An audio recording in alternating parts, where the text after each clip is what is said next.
오늘은 이제 요한계시록 4장에서부터 12장까지의 시리즈로 강해 제1번으로 잡았습니다.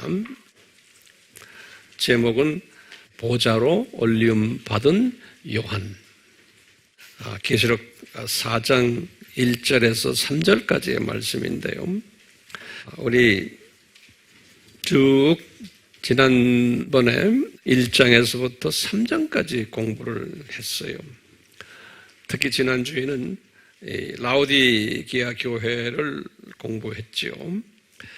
지난 시간에도 말씀드렸지만 우리가 아시아의 일곱 교회를 공부를 해야 되는 목적이 뭔가? 이제 이것을 우리가 알고 다시 한번 짚고 넘어가면서 오늘의 말씀을 대할 필요가 있다라고 생각해요. 그러면 이 목적을 알기 전에 이 개념을 우리가 알 필요가 있어요. 뭐냐면요, 이 세상은 7,000년이다 라는 개념이에요. 우리 그 숫자를 쫙 공부했어요. 이 세상은 7,000년이다. 아담 타락에서부터 심판까지 직선적 역사적으로 볼 때 7,000년이다 그랬어요. 이것을 우리가 창조 목적 학교다, 이렇게 우리가 개념을 잡았어요. 이 창조 목적 학교가 7,000년이 크게 두 부분으로 갈라져요. 4,000년과 3,000년이. 그래서요, 4,000년은 구약 시대를 이야기하고요, 3,000년은 신약 시대를 이야기해요. 그래서 이제 이 학교라는 개념을 가지고 1,000년씩 잘라보면요, 첫 4,000년에서 이 첫 1,000년이 아담에서부터, 아담 타락에서부터 노아까지가 1,000년이. 그것을 우리가 학교라는 개념에서 유치원으로 개념을 잡았어요. 유치원으로. 그리고는 노아부터 아브라함까지를, 또 그 1,000년 기간을 초등학년이다, 이렇게 우리가 개념을 잡았어요. 그리고는 아브라함에서부터 다윗까지를, 그 1,000년 기간을 중등학교다라는 개념으로 공부했어요. 거기다가 이제 다윗부터 예수님까지를, 예수님의 초림이죠, 그것을 고등학교다, 이렇게 우리가 개념을 잡았고요. 이것이 이제 구약 4,000년이고, 이제 신약의 3,000년은 어떻게 잡았냐면, 예수님 초림부터 시작을 해서 동서교회 분립되는 때, 로마 가톨릭 교회와 그리스 정교회가 분립이 되는 그 1,000년간을 우리가 2년제 초급대학이다, 이렇게 우리가 개념을 한번 잡아봤어요. 그리고는 동서교회 분립에서부터 이제 예수님의 재림까지를 4년제 대학교 기간이다, 이렇게 잡았어요. 그러니까 지금 우리는 어떤 시대에 살고 있냐면 4년제 대학교 졸업반에 있다라고 보면 되겠어요. 우리가 지금 살고 있는 이 시대가. 그리고는 이제 4년제 대학교가 끝나고는 1,000년 왕국이 있는데, 그게 이제 마지막 7,000년인데 1,000년 왕국을 대학원 시대다, 이렇게 잡았어요. 그래서 대학원 시대가 끝나면은, 1,000년 왕국이 끝나면은 심판이 있는 거예요. 심판이 있으면서 이 창조 목적 학교가 폐교가 돼요. 폐교되면서 이 창조 목적 학교의 교장 선생님이었던 예수님, 또 예수님 바로 밑에서 교감 선생님을 했던 사탄과 그 후속, 사탄 똘마니들이라, 이렇게 우리가 말하죠. 이런 분들을 심판과 함께 어떻게 해요? 불못으로 던져버리는 거예요. 성서에 보면 그렇게 돼 있어요. 그러니까 이 사탄과 이제 많은 그 악한 분들 또 사탄의 자녀들을 7,000년 동안 사용하시다가 이제 심판이 될 때 7,000년이 끝날 때 불못으로 던져버리는 스토리가 성서 이야기예요. 그러면 이 학교의 학생은 누군가? 학생은 하나님이 예정하신 하나님의 자녀들이 이분들에게 무엇을 가르치려고? 창조 목적을 훈련시키기 위해서다. 이렇게 이제 개념을 잡으시고는 그러면서 우리가 이제 아시아의 7교회를 공부했어요. 이 아시아의 7교회는 어떤 기간을 말하냐면 2000년 신약시대의 첫 2000년 예수님의 초림부터 재림까지 그 2000년 학년으로 따지면 2년제 초급대학에서 4년제 대학교까지 그 기간 동안에 7가지의 그 스타일의 교회들이 존재할 것을 주님께서 미리 요한에게 보여주셨던 거예요.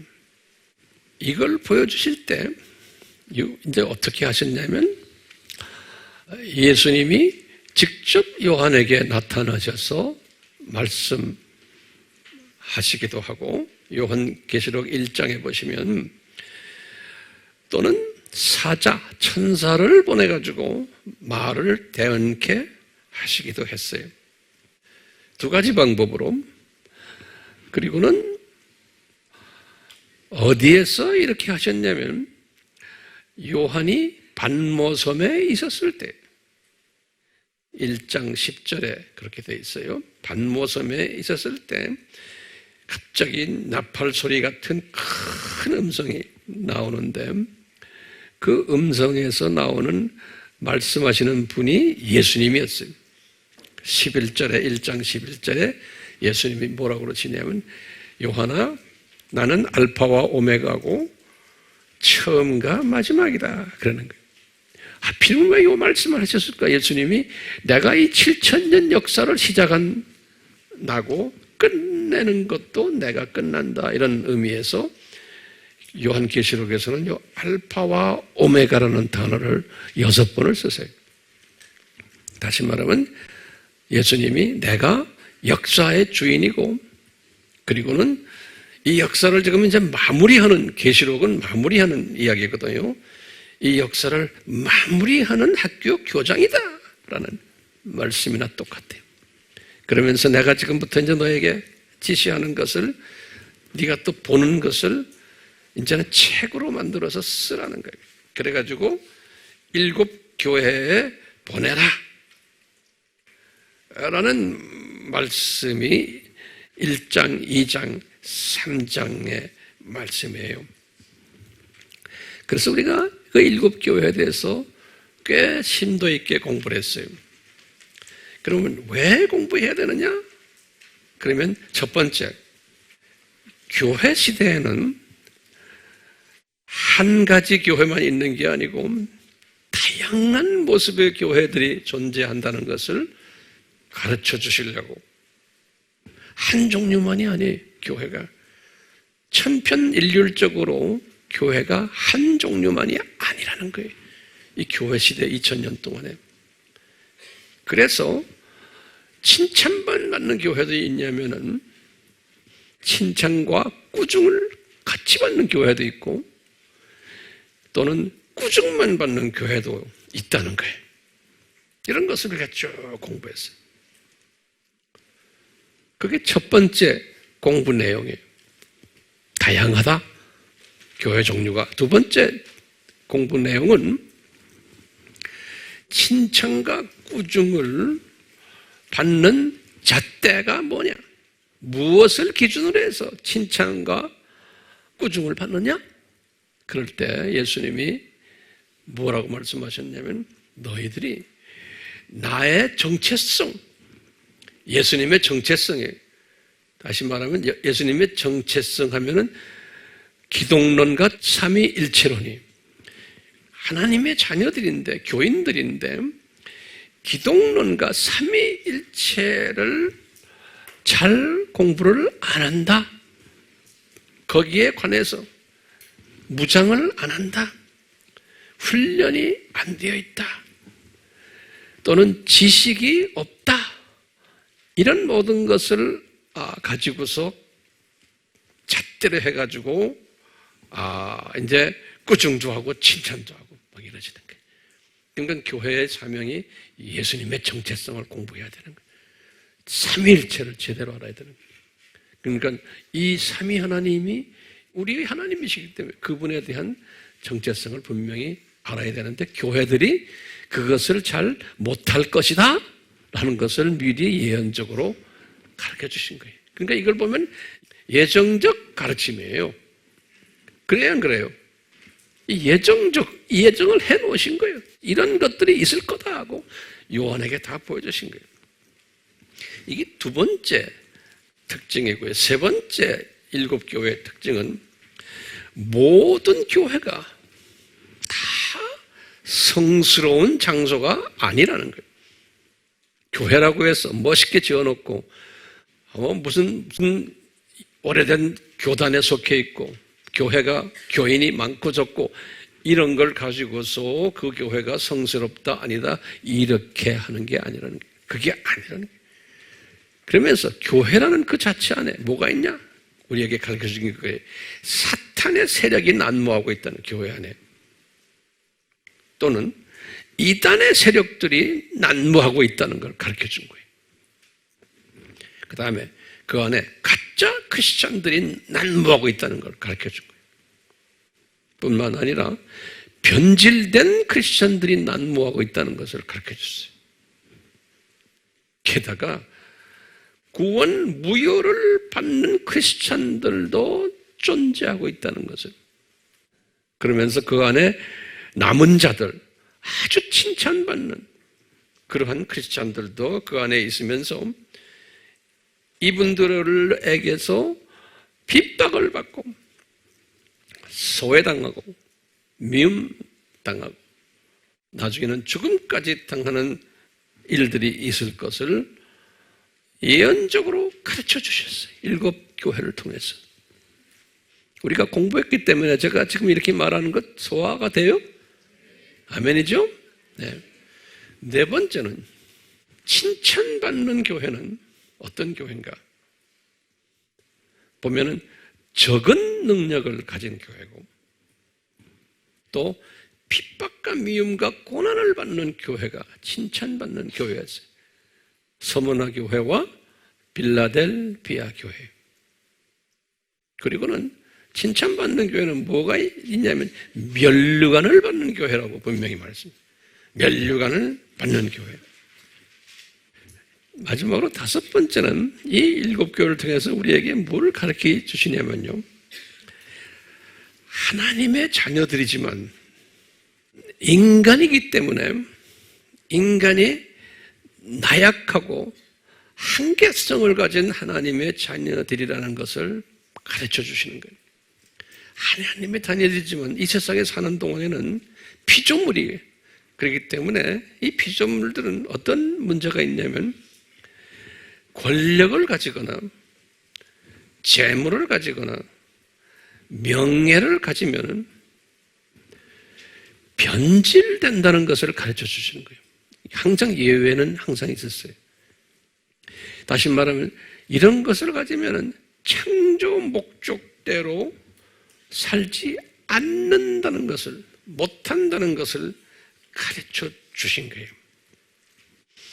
우리가 이 아시아 일곱 교회를 공부하는 목적과 이유가 여기에 있었던 거예요. 우리가 그래서 이 부분 제 말씀드린 걸 이렇게 제가 종합적으로 말씀드렸는데 동의하시죠? 예. 예. 자, 그러시면서 주님께서는 이 일곱 교회를 이렇게 하신 다음에 그러면서 이제 오늘 본문 말씀을 보니까 본문 말씀을 한번 보시면 그래. 이 일 후에 그런 거예요. 4장으로 들어가는 거예요. 이제 이 4장에서부터 22장까지가 뭐냐면 예수님의 재림 전에 나타날 여러 가지 징조들을 가르쳐 주셨고, 공중재림 전에, 그리고는 공중재림 하시고는 7년 환란, 다시 말하면 세계 3차 전쟁이, 이 전쟁이 있을 것을 가르쳐 주시고, 그리고는 전쟁 끝나면서 예수님이 지상으로 재림해 내려오신다. 그건 전쟁 전에 신실한 하나님의 자녀들이 들림받을 것이다 라는 그러한 이야기들이, 그러면서 예수님이 지상으로 재림해 올 때 7년 환란이 끝나는데, 그리고는 이제 천년 왕국이 이제 시작될 것이다. 그거 끝나고는 심판이 있을 것이다. 이 시나리오를 쭉 4장부터 시작해서 20장까지 하시고는 21장과 22장에서는 다시 새하늘과 새 땅으로 회복된다 라는 디자인을 설명한 것이 오늘부터의 시작이에요.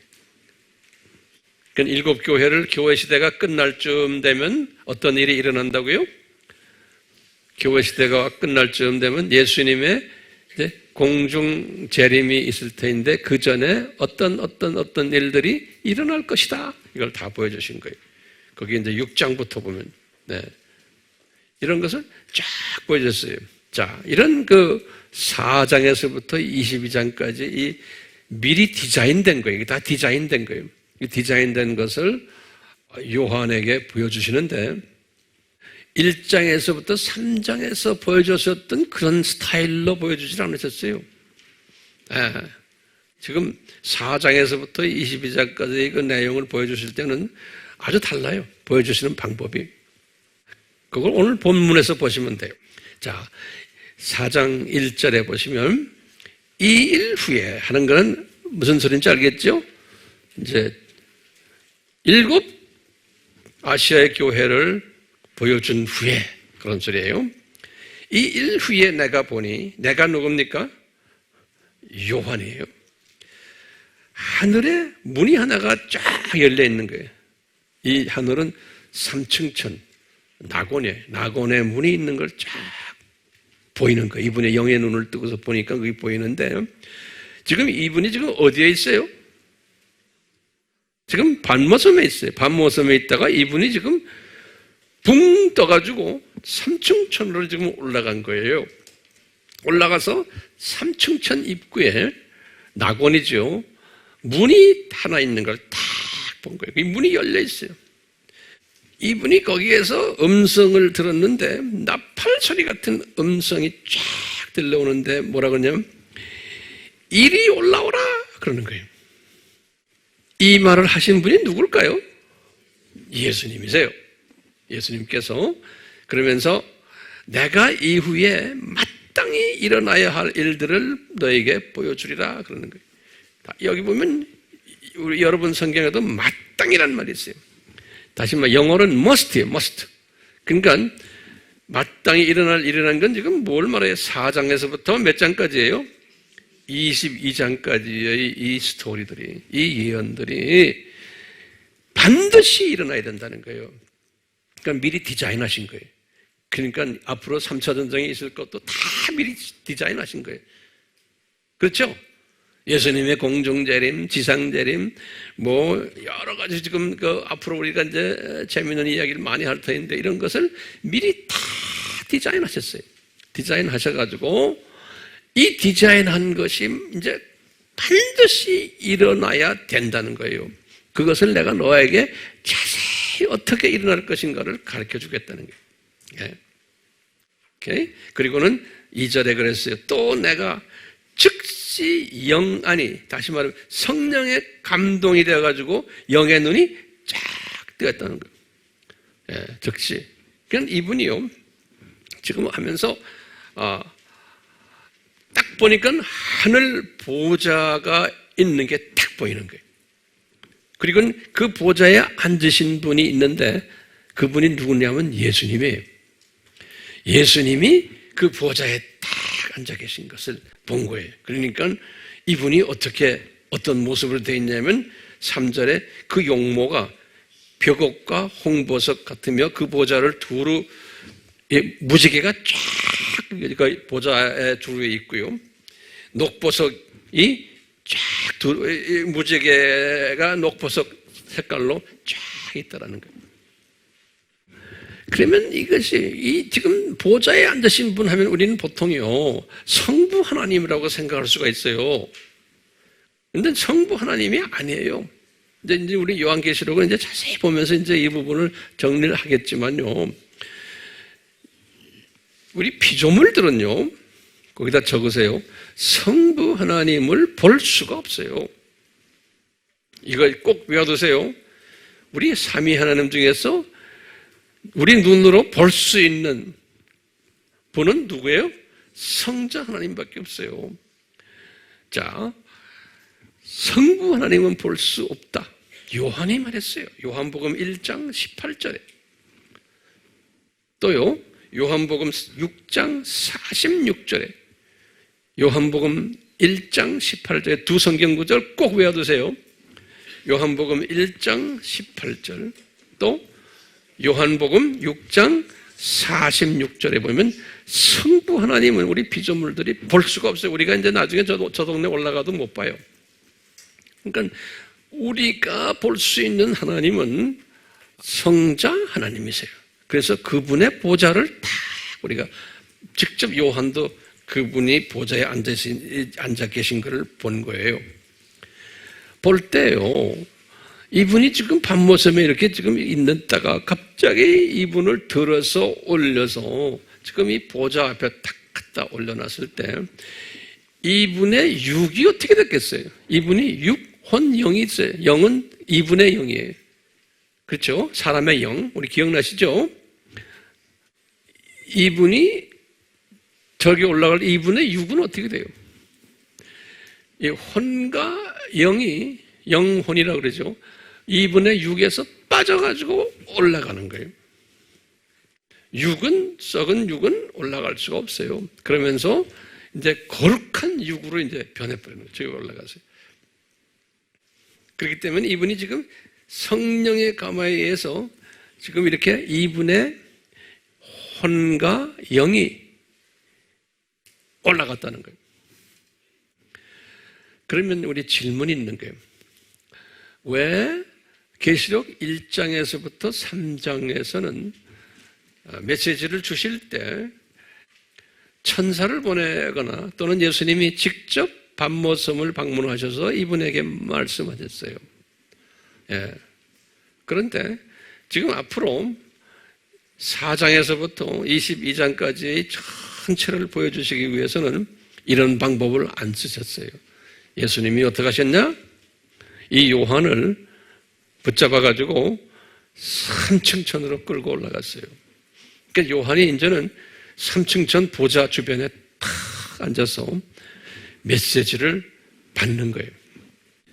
근데 받을 때 어떤 때는 보좌에서 직접 받기도 하시고 요한이 어떤 때는 요한을 데리고서는 이 세상으로 데려가요. 데려가서 보여주기도 하고 여러 방법으로 하면 돼. 예수님이 직접 이분을 보좌에 데려다 놓고 교육을 시키는 거예요. 왜 이렇게 하실까? 좀 이따가 제가 말씀드릴 거예요. 우리가 이런 공부했죠. 하나님의 나라 하면은 직선적으로 뭐예요? 하나님의 나라. 뭐예요? 직선적으로. 창세 전부터 쭉 해서 아담 창조까지. 그러다가 아담 타락이 돼가지고 시간적으로 떨어져서 7,000년이. 그렇죠? 그래가지고 심판이 딱 되면은 다시 새 하늘과 새 땅으로 영원 세계로 올라가는. 우리 이거 알죠? 저 보세요. 이거 알죠? 예, 예. 그러니까 창세기 1장과 2장은 아담 타락 전 이야기예요. 창세전부터 시작을 해서 아담 창조까지 이야기가 창세기 1장과 2장이에요. 그리고는 나머지는 7,000년 이야기예요. 쫙 3장부터. 그래가지고 심판이 딱 시작될 때가 20장이에요. 계시록. 그리고는 심판 끝나고는 영원세계로 들어가는 계시록 21장, 22장 두 장이 다시 저 세계로 회복되는 이야기예요. 그러니까 성서가 재미있게 되어 있죠. 처음 창세기 두 장과 마지막 계시록 두 장과 같아요. 회복되는 거예요. 그러니까 나머지는 다 어디 이야기예요? 성경 전체가 7,000년 이 세상 이야기예요. 그래서 이것을 직선적인 하나님의 나라다. 제가 이렇게 설명을 해줬어요. 그러면서 공간적인 하나님의 나라를 제가 설명해 준 것 기억나시죠? 이 공간적인 건 뭐예요? 3층천, 2층천, 1층천, 그리고는 1층천 밑에 또 뭐 있어요? 이 지구, 또 이 지구 저 밑에 뭐 있어요? 음부, 지옥 있죠? 이 세상에 살다 보면 우리가요, 이것을 보지 못할 때가 많아요. 그런데요, 요한도 마찬가지. 들어서 저 꼭대기 저 높은 데 올려놓고 독수리 시각으로 보게 하는 거예요.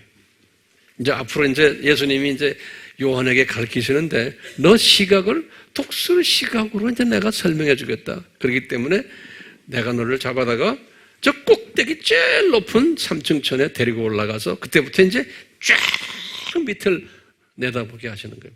그러면서 이 하나님의 나라, 직선적인 하나님의 나라, 공간적인 하나님의 나라를 쫙 보여주시는 거예요.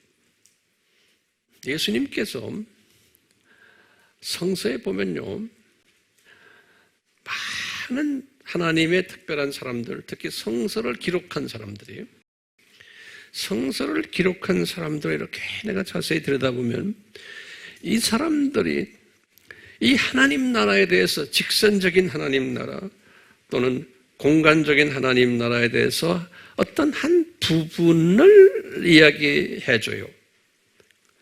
창세기에서부터 쫙 해서 이제 그 성서를 쓴 사람들을 보면요, 그 부분을 보고는 그냥 그 부분을 글로 썼어요. 메시지를. 이런 사람들에게는 하나님이 메시지를 주실 때 어떻게 주시냐면 직접 말씀하시기도 하고 천사들을 보내서 말씀하세요. 이런 사람들을 저 3층쯤까지 불러 올려보내질 않아요. 그런데요, 이 3층쯤까지 불러 올려보내가지고 글쓰기 하는 사람들이 있어요. 성서에 보면요. 거기에서 글을 쓰도록 하는 사람들이 있어요. 그 구경을 한 사람을 통해서 글을 쓰게 하는 사람들이 있어요. 성서에 보면요. 근데 그 사람들을 보면 벌써 달라요, 글이. 그 중에 대표적인 사람들 몇 사람 내가 드릴 테니까 적으세요. 구약에서 이사야 가로 열고요. 6장 1절에서부터 8절에 이분이 그 올라간 이야기가 나와요. 두 번째 사람이 에스겔서 1장 1절에서부터 28절에 보면 그분이 그 올라간 이야기가 나와요. 세 번째는요, 바울. 고린도후서 12장 1절에서부터 4절에 우리 잘 아는 바울의 이야기. 네 번째로 지금부터는 이제 변화산 사건을 내가 이야기해요. 베드로 변화산 사건은 잠깐 저 위에 올라간 사건이에요. 베드로, 그 다음에 다섯 번째 야곱, 여섯 번째 요한이에요. 이 베드로와 야곱과 요한을 데리고 변화산 구경시켰어요. 기억나시죠? 네. 그러니까 이 요한은 저쪽 동네를 한번 본 사람이에요. 예수님 계셨을 때. 그리고는요, 지금 오늘 본문에서 보면 지금 이 당시에는 주후 몇 년이에요? 주후 한 30년 전후에. 그렇죠? 근데 지금 주후 95년에 이분이 또 삼층천 구경을 제대로 하는 거예요, 이번에. 그러니까 요한은 두 번을 올라간 사람이에요. 이 삼층천을. 그러면요, 우리 한번 봐요. 이사야를 한번 봐요. 이사야가 이 3층촌에 올라갔어요. 저 사람 보좌 구경을 다 한 사람이에요. 그러니까 이 사람이 이사야가요, 이 직선적인 하나님의 나라를 쫙 본 거예요. 그리고는 공간적인 하나님 나라도 다 이 독수리 시각으로 올라가서 본 거예요.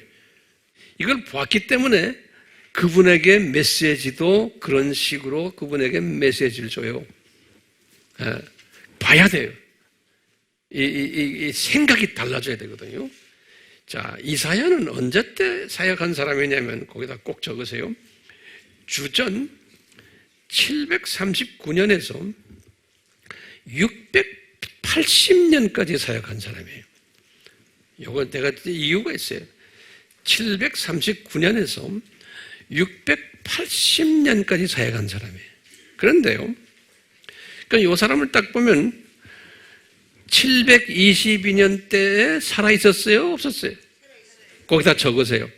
이 사람이 아수르에서 북이스라엘이 망할 때 살아있었던 사람이에요. 722년. 그렇죠? 그 다음에 보세요. 586이 뭐예요? 586. 바벨론에 의해서 남유다가 망한 게 586이에요. 그거 적어놓으세요.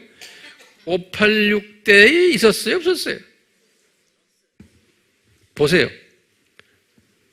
거기다 쓰고 586 때에 이 사람이 살았어요? 안 살았어요? 없었어요. 이 사람은 586 94년 전에 이미 죽은 사람이에요. 거기다 적어놓으세요. 586 94년 전에 이미 죽은 사람이에요. 586과는 관계없는 사람이에요. 바벨론과. 그런데요, 이분에게요, 예언을 주신 걸 보면은 722년 사건 예언을 여러 번 줬어요. 이분한테 722년 사건이 일어날 거다. 아수르에 의해서 북이스라엘을 망할 거다.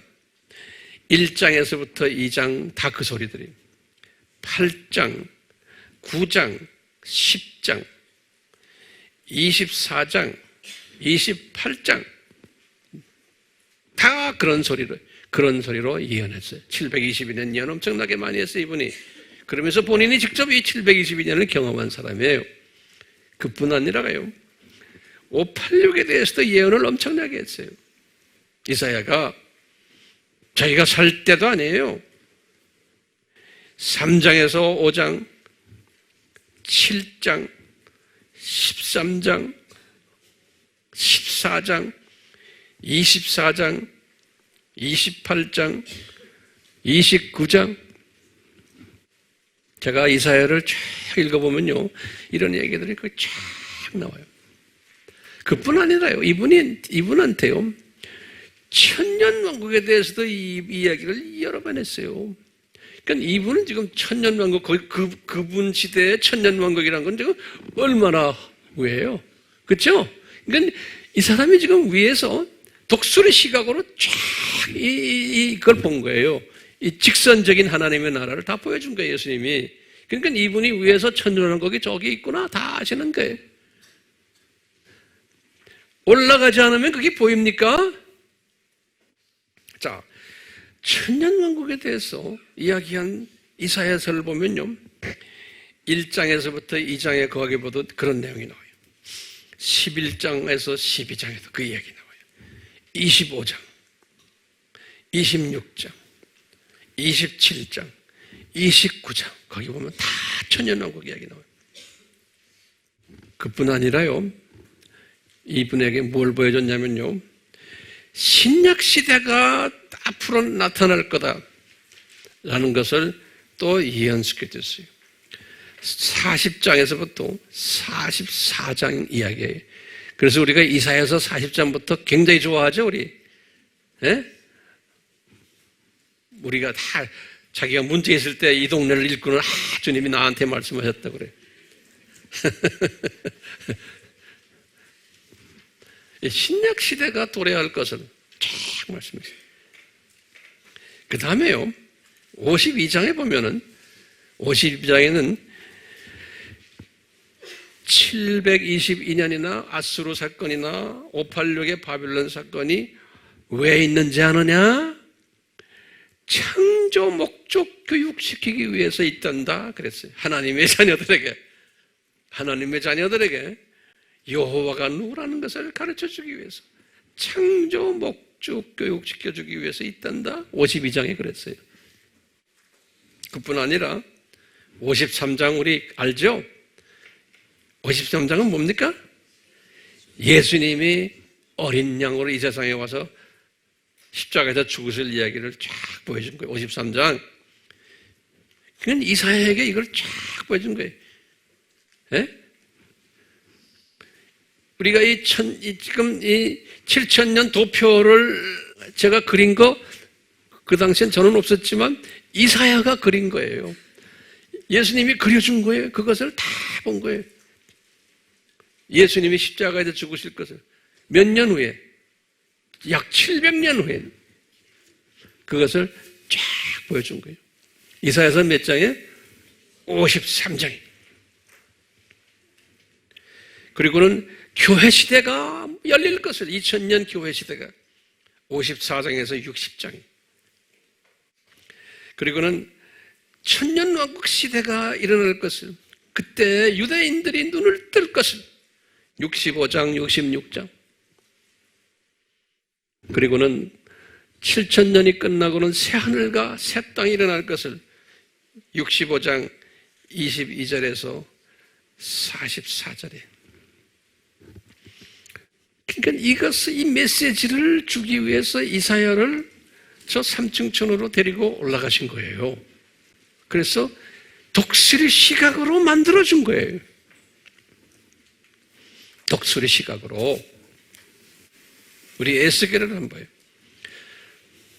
에스겔은 593년에서 565년 분이에요.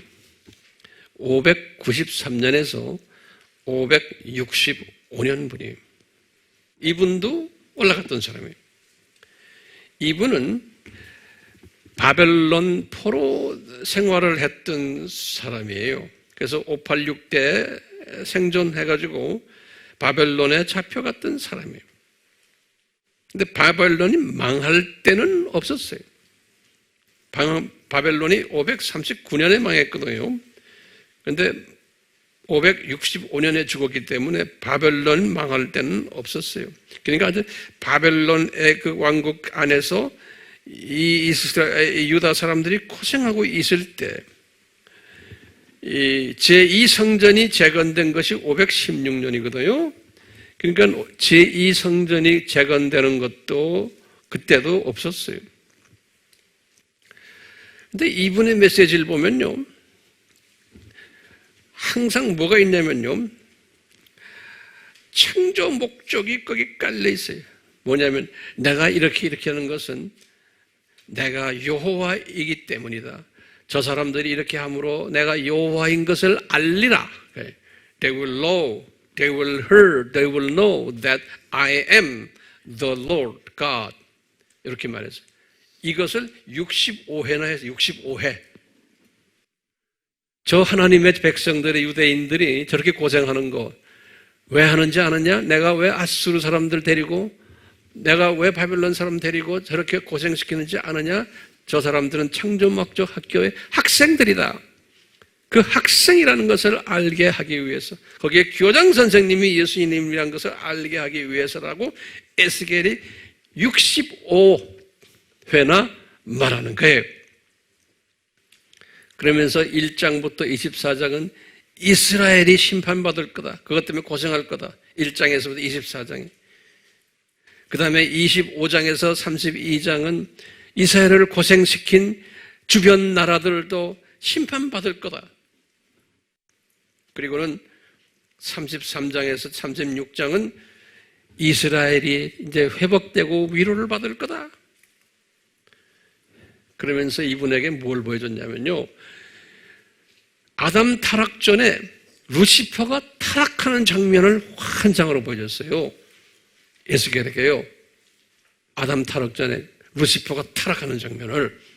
그래서 에스겔서 28장 11절에서 19절에 기가 막힌 걸 본 거예요. 이사야도 그걸 봤어요. 이사야서 14장에서요. 에스겔도 이걸 본 거예요. 왜냐?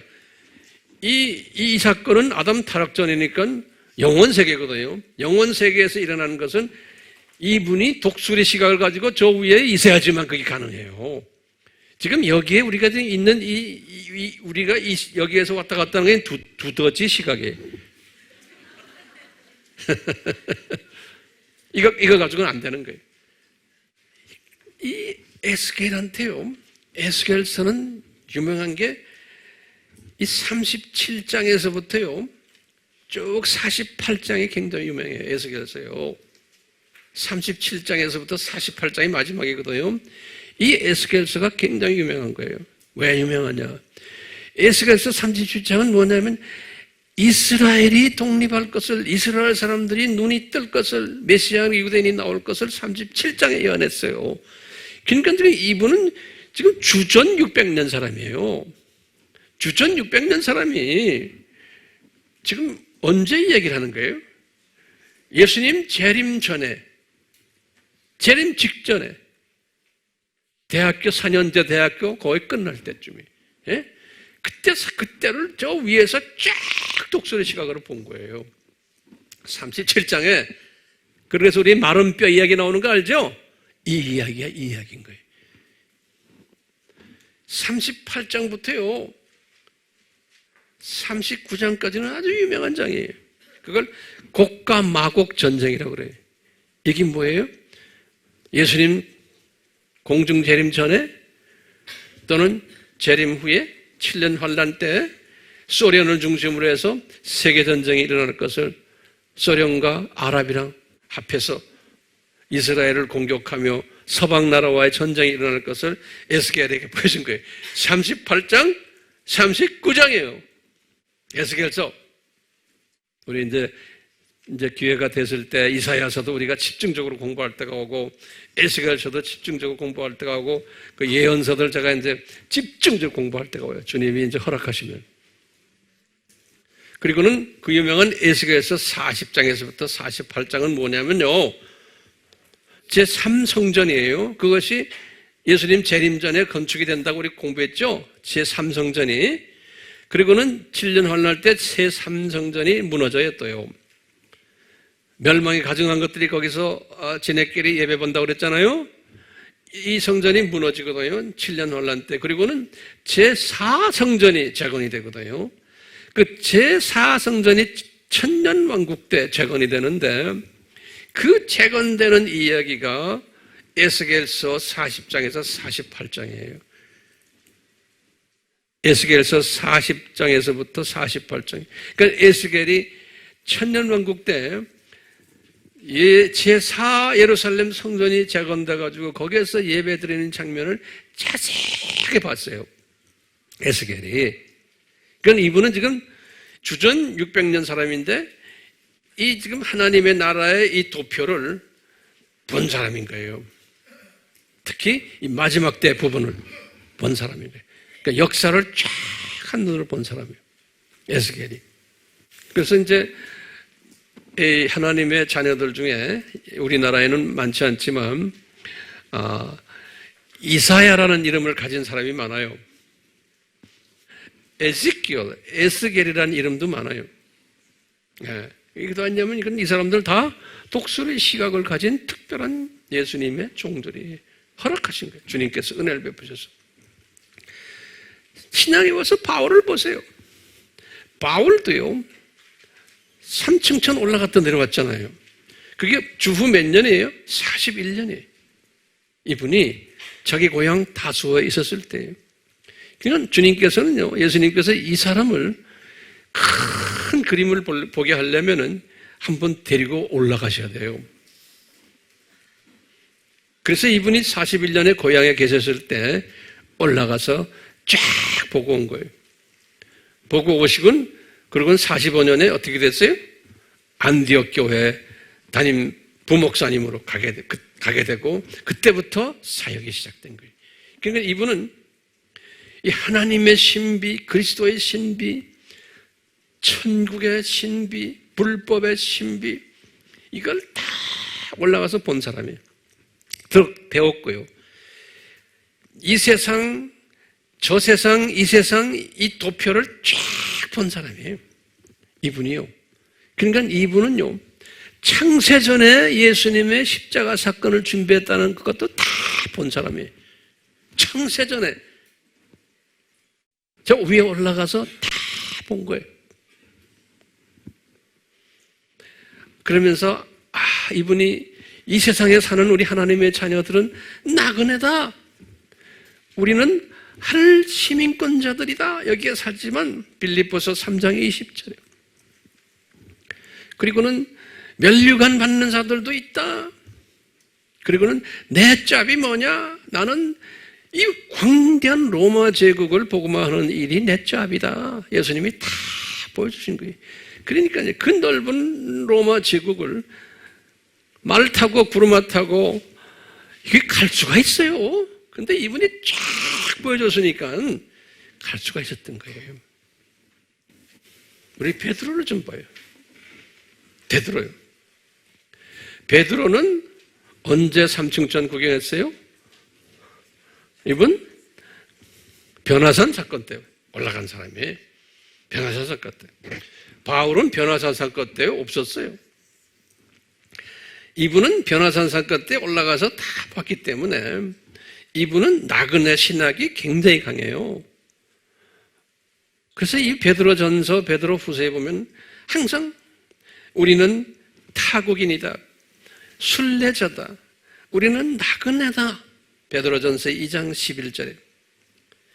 잠깐 이 세상에 사는 나그네들이다. 우리는. 이 사람이 위에서 딱 본 거예요. 그리고는 인간의 정체성을 이분이 외치는데 베드로전서 1장 24절에서 25절에 외치는데 그걸 누가 외친 것을 인용을 하냐면 이사야가 깨달은 것을 하는 거예요. 이사야 40장 6절에서 8절에 여기 이사야가 벌써 본 것을 베드로가 잡아가지고 다시 인용하는 거예요. 그 유명한 거예요. 모든 육체는 뭐예요? 풀과 같고 사람의 모든 영광은 풀의 꽃과 같으며 풀은 마르고 꽃은 쪄도 주의 말씀은 영원토록 남아있느니라. 아멘 하는 이 말씀이 벽에도 걸려있고 여러분들 어디에 있죠? 다? 예? 이것을 누가 봤어요? 이사야가. 우리 인간은 잠깐 이 세상에 살다가 언젠가는 다 가야 되는 존재들이다. 공부 끝나고. 그러니까 잠깐 풀의 꽃 같다가 풀은 마르고 꽃은 지게 돼 있다. 그렇지만 하나님의 말씀, 하나님의 주시는 이 하나님의 이 큰 그림은 이거는 영원하다는 거예요. 그렇기 때문에 베드로가 그러는 거예요. 이런 시각을 가진 기독교인들아, 하나님의 자녀들아, 너희들은 믿음의 시련을 귀하게 여기라는 거예요. 훈련시키기 위해서 그렇다는 거예요. 그러니까 이 믿음의 시련을 가지고서 잘 훈련된 사람은 베드로전서 1장 7절에 그랬어요. 너희들은 하늘나라의 저 위에서 칭찬과 존귀와 영광을 받을 것이고 그 다음에 영광의 멸류관까지 받게 된다는 거예요. 그러면서 이제 베드로가 이런 말을 해요. 이분이 이 세상은 하나님의 자녀들을 훈련시키기 위해서 거짓 선지자들을 많이 내려보냈다. 베드로후서 2장 1절에 그런 거예요. 그 다음에 학교가 폐교될 때까지 심판까지란 말이에요. 이 학교가 폐교될 때까지 잘 견뎌라 그런 거예요. 베드로후서 2장 2절에서 14절에 이 학생들을 훈련시키기 위해서 사탄의 자녀들을 많이 깔아놨단다. 베드로가 그러는 거예요.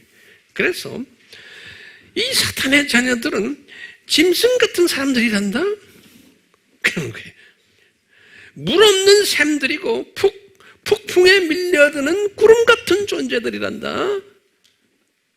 이 세상 사람들은 베드로후서 2장 12절에서 17절에 그리고는 머지않아 새 하늘과 새 땅이 이제 오게 된단다. 베드로후서 3장 13절에.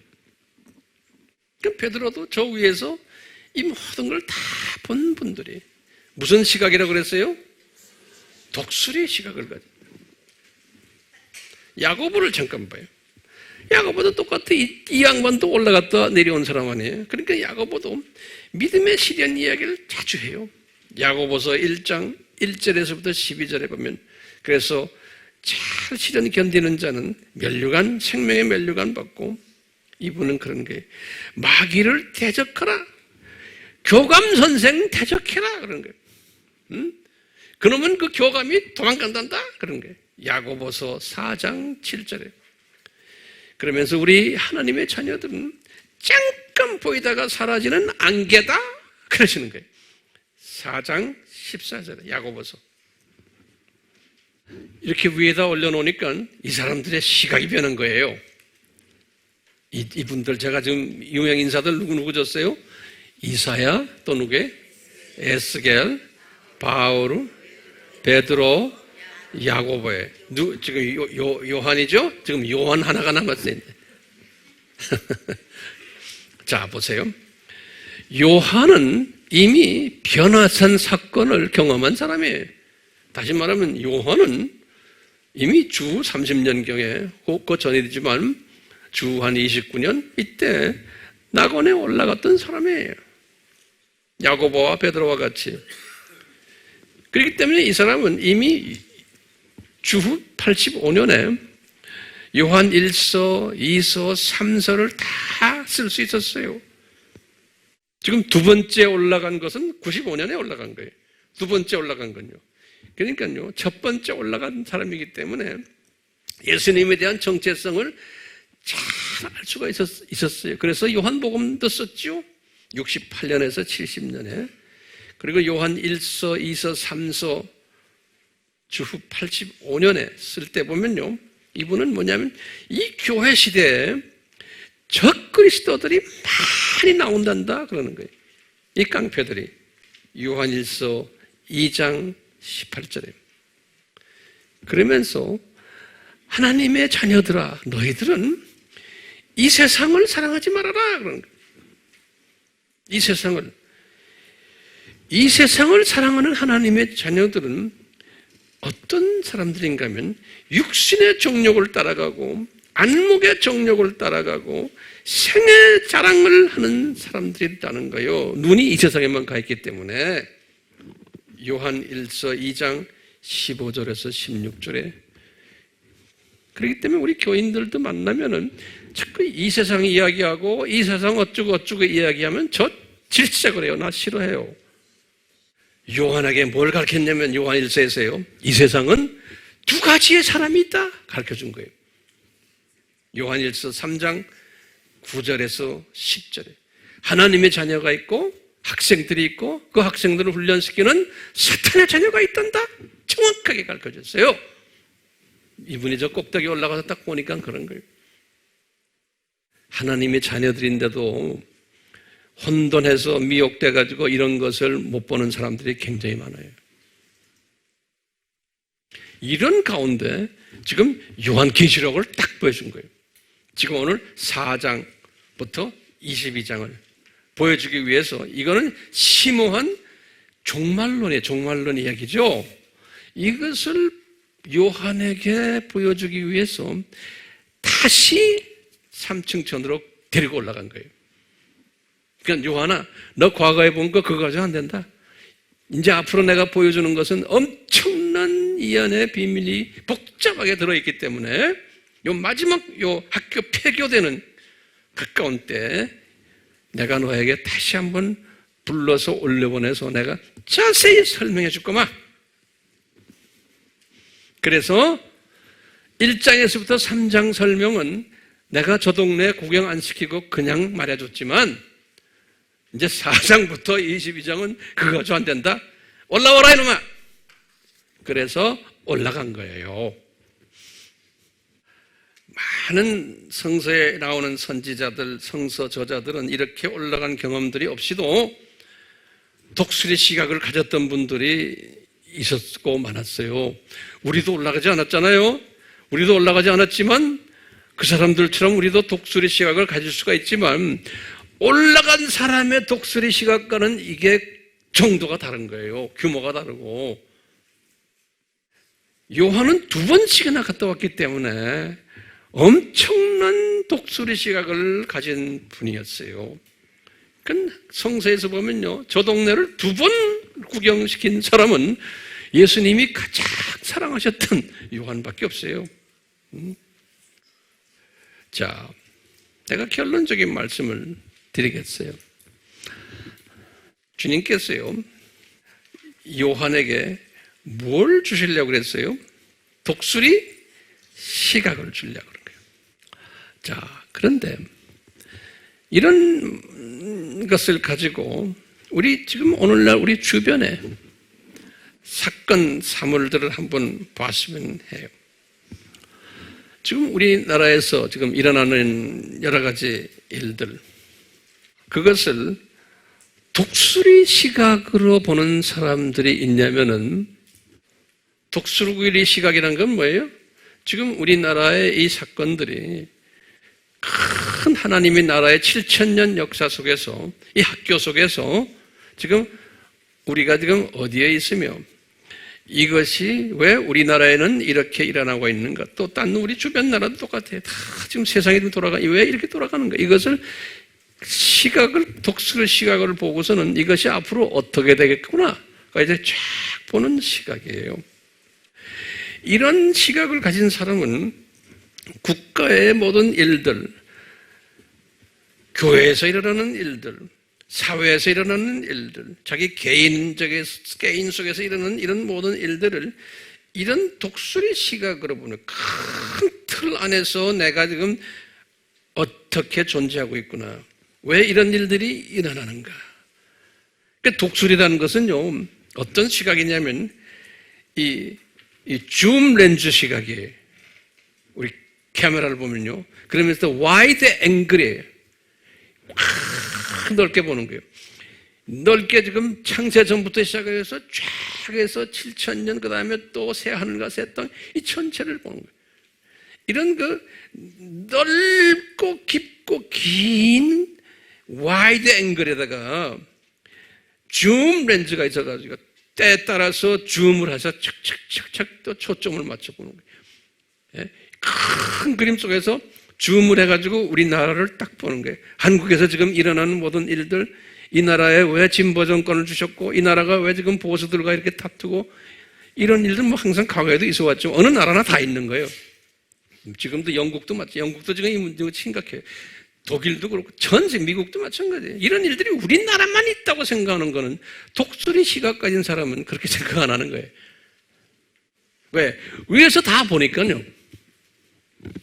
오케이? 이 독수리 시각까지는, 독수리는 현미경 시각까지 갖고 있어요. 저 그냥 몇 킬로 위에서도요, 다람쥐가 막 도망가는 걸 다 본다니까? 현미경 시각도 가지고 있어요. 그러니까 우리는요, 모든 여기 지금 일어나는 일들을 현미경 시각으로도 볼 줄 알아야 되는 거예요. 그러니까 지금 광화문에서 일어나는 일들, 뭐 청와대에서 일어나는 일들, 이걸 현미경적으로 보기 위해서 신문도 보고 뭐도 보고 다 봐야 돼요. 그렇지만 거기에 빠져버리면 안 되는 거예요. 그 데이터와 인포메이션이 다 필요해요. 왜? 큰 그림을 보기 위해서, 큰 그림을 내가 소화하기 위해서, 이 큰 그림 속에서 이 현미경 시각으로 보고 이게 왜 이렇겠냐? 이걸 큰 그림에 대입하기 위해서인 거예요. 네. 거기에 빠지는 게 아니에요. 이런 독수리 시각을 가진 사람들이 있냐면은, 성서에도 보면요, 참새 시각을 가진 사람도 있어. 성서에도 보면요, 똑같아요. 같은 하나님의 종이지만 참새 신학이에요. 참새는요, 나무에 올라앉는 게 막 고작 높이 뜨는 거예요. 고장이야 요 동네를 뱅뱅뱅 돌아다니는 거예요. 그러니까 이 참새는 이 와이드 앵글이 없어요. 아주 내로 앵글에다가 줌 렌즈도 필요 없어요. 왜? 뭐 이렇게 다 보이니까. 예? 나무에 올라앉아가지고 다람쥐 지나가는 거 다 보이고 다 보여요. 목이 날아다니까 다 보는 거예요. 이런 참새 신학 가진 사람들도 필요해요. 다 필요해요. 그러니까요, 우리는 지금요, 내가 독수리 시각을 가지지 않았더라도 독수리 시각을 가진 사람을 볼 줄 알아야 돼요. 그리고 참새 시각을 가진 사람도 볼 줄 아셔야 돼. 아, 저분은 저 수준이구나. 그럼 그대로 그 수준만큼 안아주면 되는 거예요. 왜 그러냐, 이건 다툰 게 아니에요. 하나님의 은혜가 있어야 돼요. 지금 저 참칭천 올라가던 사람들, 은혜를 받은 사람들이에요. 그러니까 주님이 데리고 올라가서 보여준 거예요. 이건 누구 잘못이 아니에요. 또 어떤 시각을 가진 사람이 있냐면요, 들짐승 시각을 가진 사람이 있어. 들짐승이란 건 뭐냐면 주인이 없는 짐승이에요. 그러니까요, 주인이라는 건 우리가 예수님을 이야기하지만 그냥 기타, 다시 말하면 크리스천들, 지금 나가면 크리스천들의 시각이에요. 크리스천들의 다양한 시각들이, 독수리 시각, 참새 시각, 주인이 없는 들짐승들이에요. 다시 말해 멧돼지들, 곰, 사자, 호랑이, 사슴, 산토끼, 들쥐, 이 들짐승들은요 주인이 없어요. 주인이 없다는 말은요, 자기가 의식주를 해결해야 돼요.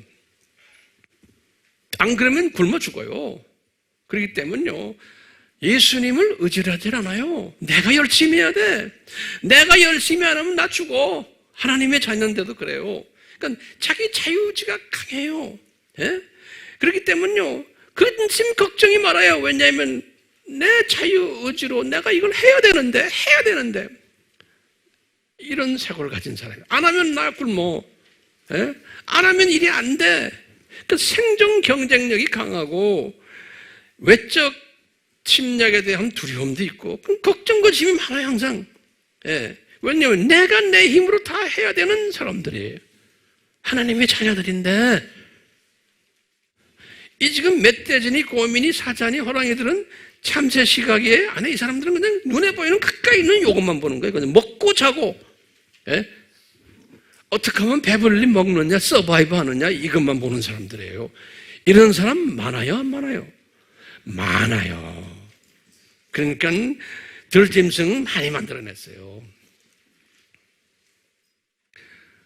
또 짐승이 무슨 짐승이 있냐면요, 크리스찬 중에서 가축이 있어요.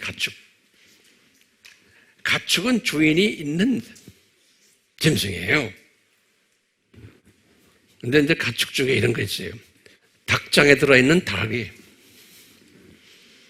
돼지우리 속에 들어있는 돼지들이, 오양간 속에 들어있는 젖소들이, 사람이 돈 벌기 위해서 만들어 놓은 그 틀 속에 집어넣은 그런 가축들이 있어요. 근데 이 가축들은 의식주 걱정해요, 안 해요? 안 해요. 왜? 주인이 잡아먹으려고 좋은 음식은 다 먹여요. 근데 자기가 잡혀 먹는 거를 몰라요. 그냥 편하게, 그냥 삶을 그냥 편안하게 사는 것밖에 몰라요. 그러니까 하나님의 자녀인데도 똑같은 이런 사람들이 있어요. 그냥 인생 편하게 살자. 그냥 건강하게. 예? 좀 있다가 잡히는 줄 몰라요. 무지해요. 그러니까 골프나 치고, 예? 여행 다니고, 뭐 좋은 음식 먹으러 다니고, 그러면서 할렐루야 주님 나에게 축복 주, 이 수준인 사람들이 기독교인 중에 상당히 많아요. 특히 오늘날 그저 번영신학에서 이렇게 가르쳐요. 하나님이 다 준다. 편하게 살자. 이런 사람들 굉장히 많아요. 그러니까 이런 사람들은 7,000년 이 세상, 이게 창조 목적 학교라고 봐요. 개념적으로는 알고 있지만 삶에는 그걸 적용을 못해요. 지금 머릿속으로는 알 수 있어요. 또 어떤 가축이 있냐면요, 주인 말을 잘 듣고 주인을 즐겁게 하는 반려동물, 강아지들, 고양이들, 또는 어떤 집은 또 새 좋아하는 사람들, 이 동물들은 어떻게 하면, 이 동물들은 주인을 기쁘게 해주면 주인이 나에게 뭐예요? 나에게 의식주 제공해 주지. 맛있는 음식 주지. 그러니까 열심히 주님 섬기는 거예요. 주님 섬기면서 뭐냐면 눈이 꼭 집안에만 가 있어. 그러니까 눈이 아주 안 됐으니까요. 열심히 주님 섬기면 나에게 복 주고 물질도 주고 가족도 행복하게 해주고 다 이렇게 해준다고 믿는 거예요. 예수님에게만 잘하면은. 그런데 이 사람은 뭐가 없냐면 큰 시각이 없는 거예요. 그러니까 이 사람들은 그저 자기 집안에서만 주인만 기쁘게 해주면 돼.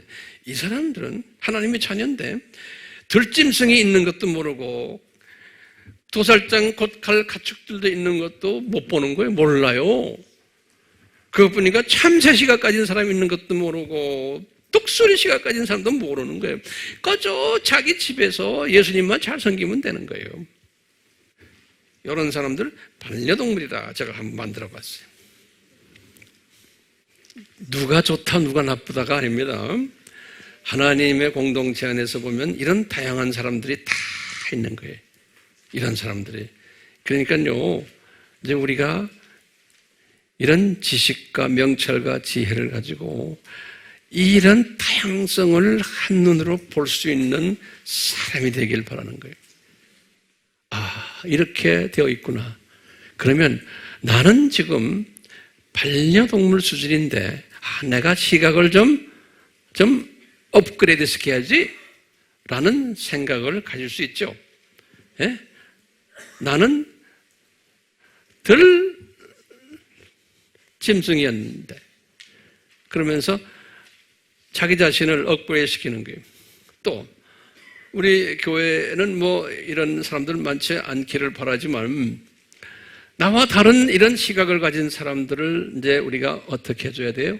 이것을 깨달은 사람은 그냥 있는 대로 안아주는 거예요. 왜? 내가 변화시킬 수 있는 게 아니에요. 그런데요, 나와 좀 다르면은 다른 사람을 그냥 씹는 사람이 있어요. 저 사람 왜 저렇지? 내 마음에 안 들어. 뭐 이런 사람. 그런 사람 말하는 걸 내 앞에서 들리면 나는 아주 속이 답답하고 막 그런 거예요. 예. 내 앞에서는 그런 말 하지 말길 바라요. 모든 사람을 다 있는 대로 안아주는 거예요. 왜 그래요? 로마서 12장 아까 봤죠? 뭐예요?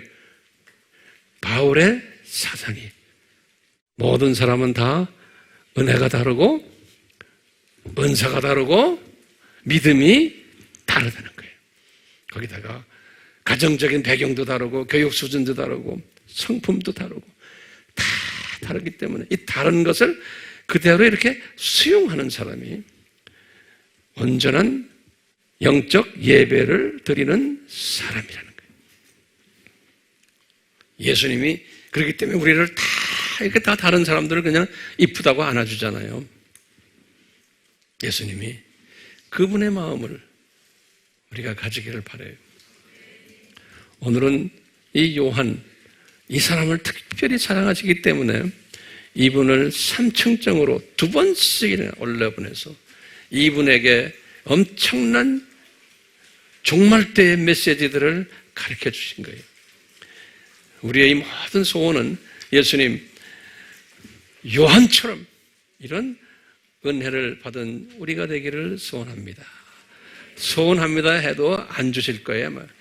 그렇지만 소원은 할 수 있잖아요. 하시면서 이분처럼 이런 사람이 되지 않더라도 그래도 조금이라도 따라가는 그런 분들 되기를 예수님의 이름으로 축원합니다. 아멘. 우리 같이 기도합시다. 예수님, 오늘은 저희들이 주님께서 우리에게 주신 말씀, 사람마다 그릇이 다르구나, 분량이 다르구나, 믿음이 다르구나, 은사의 분량, 믿음의 분량, 성품의 분량, 은혜의 분량이 다르구나라는 바울이 깨달은 것을 우리도 깨달을 수 있도록 도와주시고, 이 주님의 그 크신 뜻을 이루는 도구가 되려면은 독수리 시각을 가진 자가 되어야 된다는 것을 다시 한번 가르쳐 주심에 감사합니다. 성령님, 계속해서 우리로 하여금 요한에게 주셨던 그 독수리 시각, 이사야에게 주셨던, 에스겔에게 주셨던, 바울에게 주셨던, 베드로에게 주셨던, 야고보에게 주셨던 이 모든 것들, 그리고 신구약에 주님의 사랑하는 백성들에게 주셨던 이 모든 시각들을 우리의 상황에 맞춰서 우리에게 주시기를 간절히 소원합니다. 주여, 이런 시각을 가지게 되면, 이런 것을 깨닫게 되면 모든 사람을 내가 다 안아줄 수 있고 용서해 줄 수 있고 소화할 수 있고 은혜를 베풀어 줄 수 있고 또 우리가 가지고 있는 믿음을 서로 나눌 수 있는 그러한 넓은 사람이 될 수 있음을 오늘 깨달았습니다. 성령님이여, 성령님이여, 이런 사람이 되도록, 예수님을 닮아가는 사람이 되도록 우리에게 가르쳐 주시옵소서. 예수님의 이름으로 기도드리옵나이다. 아멘. 제가 이런 생각을 자주 하는데요.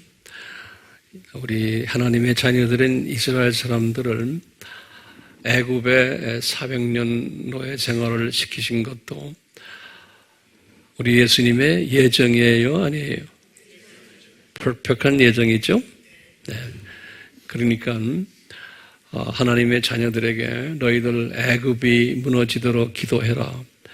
애굽에 반애굽 데모를 해라. 이런 말이 성경에 있어요? 없어요. 예수님의 주권하에서 하나님의 자녀들을 훈련시키는 거예요.